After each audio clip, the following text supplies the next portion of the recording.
안녕하세요. 책대리 세 번째 책인 똑똑한 돈에 대한 박대리의 원픽을 시작하겠습니다. 이번 책은 2009년도에 발행된 책으로서 현재의 경제 상황과 좀 상이한 부분이 있지만 경제 기초 지식을 쌓는다는 입장에서는 좋은 책인 것 같고요. 하지만 생각보다 내용이 어려워서 공부를 하면서 읽어야 되는 책입니다. 그렇기 때문에 그냥 이 책만 가지고 모든 내용을 파악하기는 힘들고 부가적인 좀 어떤 그런 노력, 공부가 필요한 것으로 생각됩니다. 그래서 이번 시간에는 금리라는 것, 다시 말해서 돈의 흐름을 알 수 있는 이 금리를 나타내는 네 가지 지표에 대해서 한번 원픽을 해보았는데, 제가 이해한 부분까지만 설명을 해볼 테니까 같이 봐주셨으면 좋겠습니다. 먼저 금리를 알 수 있는, 돈의 흐름을 알 수 있는 금리의 지표 중에 첫 번째인 기준금리와 콜금리에 대해서 알아보겠습니다. 기준금리라는 것은 말 그대로 금리책의 기준이 되는 금리입니다. 한국은행에서 발표를 하고요.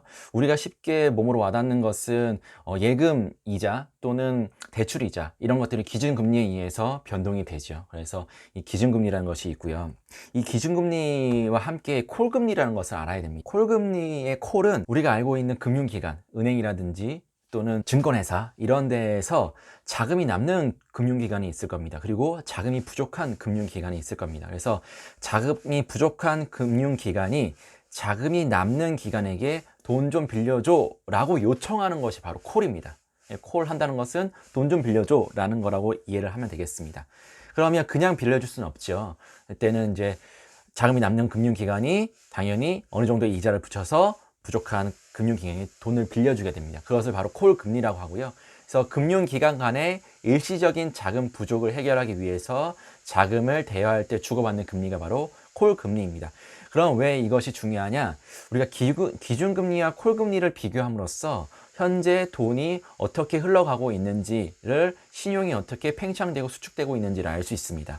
먼저 콜금리가 기준금리보다 높다라는 건 어떤 의미냐면, 결국에는 금융기관이 돈이 부족할 때 마지막에 기댈 곳은 한국은행입니다. 그렇죠? 왜냐하면 한국은행은 돈을 찍어내기 때문에요. 콜금리가 높다는 것은 서로 빌리려는 금융기관이 많다는 거죠. 그런데 자금이 남는 금융기관은 상대로 적기 때문에 높은 이자를 주고서라도 돈을 빌리려고 하는 겁니다. 그럼 그 돈을 누가 빌리냐? 우리 같은 사람들이나 기업들이 큰 투자를 하기 위해서 빌리게 되죠. 그래서 다시 말해서 시장에서 돈이 많이 필요하기 때문에 콜금리가 높아지고, 그렇다는 것은 결국에는 신용이 팽창되고 있다, 시중으로 돈이 많이 풀리고 있다라는 것으로 이해할 수 있습니다. 다시 말해서 그런 의미고요.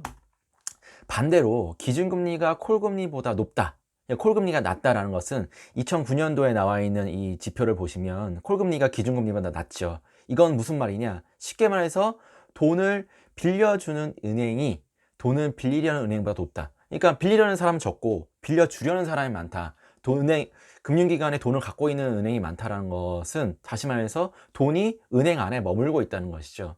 그러니까 시장으로 벗어나지 못하고, 그러니까 빌리려는 대출자들이 없다 보니까 당연히 그 금융기관 간의 콜금리가 점점점 떨어지게 되는 거고, 그것이 기준금리보다 낮게 될 경우에는 돈이 시장으로 융통되지 않고 은행 안에 머물게 되는 그런 어떤 현상을 보여준다고 할 수 있습니다.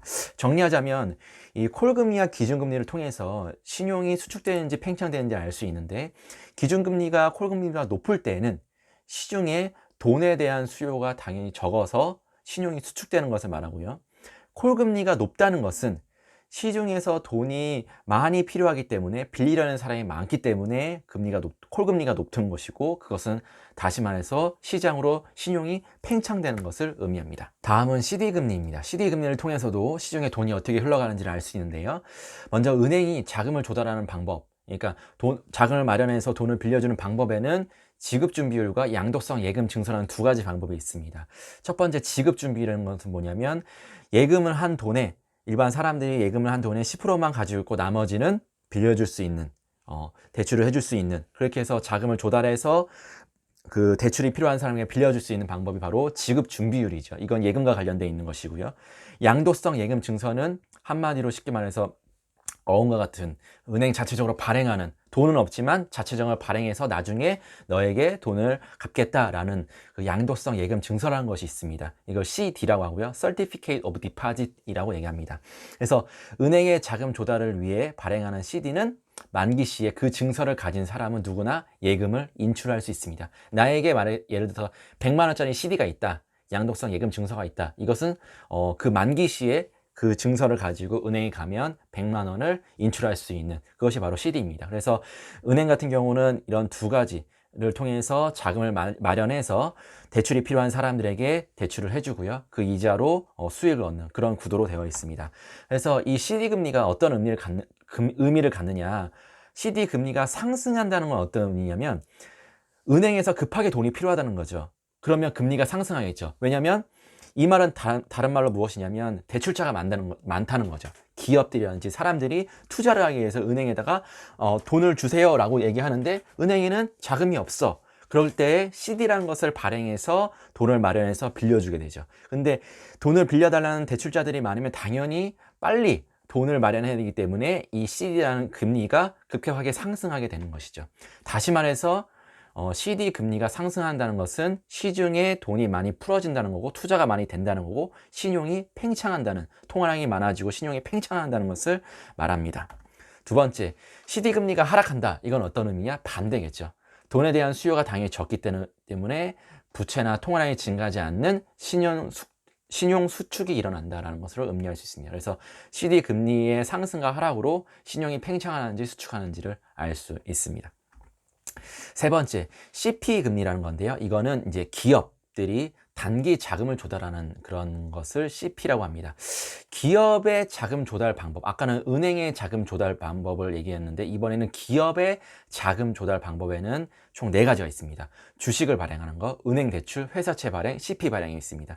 주식 발행은 자사주를 더 늘리는 건데요. 이거는 사실은 이사회라든지 그런 승인이 필요하기 때문에 어렵고, 또한 주식을 나눠준다는 것은 자신의 경영권을 나눠준다는 거기 때문에 쉽지가 않습니다. 주식 발행이 있고요.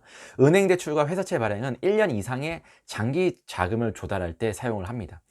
근데 CP라는 건 뭐냐면 하루에서 1년 사이에 단기 자금을 조달할 때 CP를 발행합니다. 그래서 CP는 갑작스럽게 필요한 돈을 마련하기 위해서 발행하는 거다라고 할 수 있고요. 이 CP 금리를 통해서 신용의 수축과 팽창을 알 수 있습니다. 만약에 CP 금리가 상승했다. 이거는 기업의 단기 자금 조달 비용이 늘어난다. 다시 말해서 CP라는 것은 은행 대출보다 상대적으로 자금을 조달하는 것이 편하기 때문에 CP 금리가 만약에 상승한다라는 것은 자금 조달이 상대적으로 어렵다라는 것을 의미를 갖고 오고요. 왜냐하면 그러니까 시장에서 이 CP를 살려는 사람들이 많이 없다는 거죠. 그러니까 다시 말해서 이 기업이 성장할 것 같고 더 좋아질 것 같고 라는 분위기면 CP를 발행하면 당연히 살려는 사람들이 많기 때문에 CP의 금리는 하락하게 되는데, 만약에 살려는 사람들이 없다, 저 기업의 성장을 부정적으로 본다 라는 분위기이면 당연히 CP를 살려는 사람이 없고요. 회사는 당연히 단기 자금을 조달하기 어려우니까 이 CP 금리를 더욱더 더 올리게 되는 것이죠. 올려봤자 그걸 살려는 사람이 없고, 다시 말해서 이 말은 신용이 수축되고 있다. 시장에 돈이 흘러가지 않고 머물러 있다. 사람들이 투자를 잘 하지 않는다. 신용의 수축으로 볼 수 있습니다. 그래서 CP 금리의 하락은 반대로 신용의 팽창으로 볼 수 있겠죠.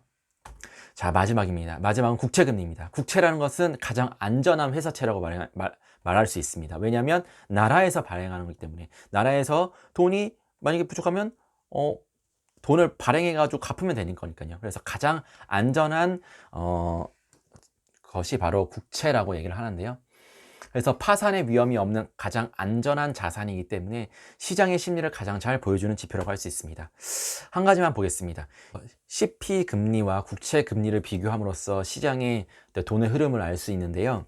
보시면 하나의 예로 표현이 나는 것처럼, 예를 들면 2009년도처럼 국채 금리가 CP 금리보다 더 낮다.